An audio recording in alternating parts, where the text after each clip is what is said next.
The sky in the summer of 1943 was a dull gray, as if it mimicked the color of the faces in Bengal.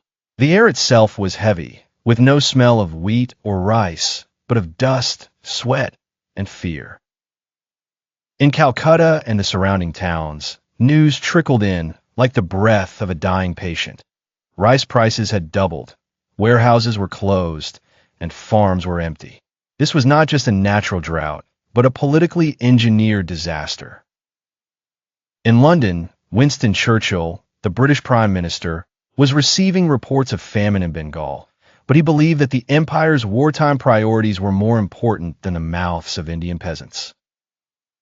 Greece, just emerging from famine under German occupation, needed grain to store, and British ships were transporting rice from Bengal via ports to those distant warehouses. On the docks in Calcutta, huge burlap sacks, sealed with red wax and bearing the British Crown seal, were piled high like mountains of forbidden life.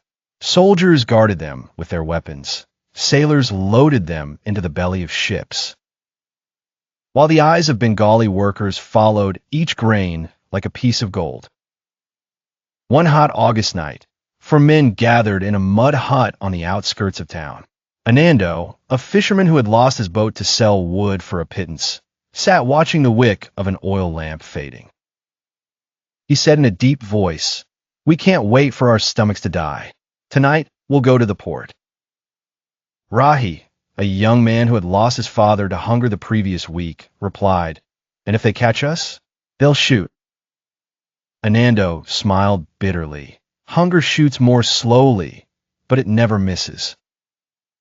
At midnight, they crept among the crates and sacks. Carrying long nails and small hammers, they began piercing the burlap in hidden places close to the ground so that the grain would fall like rain in the dark. They gathered the rice in scarves and clay jars, and each nail strike made a faint sound like the pounding of a racing heart. In the morning, when Anando's wife put the first pot of rice on the fire in weeks, a fragrant aroma filled the hut and woke the children, who scrambled toward the pot, smiling for the first time in months. But those small moments of joy couldn't hide the reality. People were dying in the streets, their bodies wrapped in tattered cloths, carried on wooden carts to be cremated or buried en masse. Epidemics no longer frightened anyone. Death by starvation was faster and more brutal.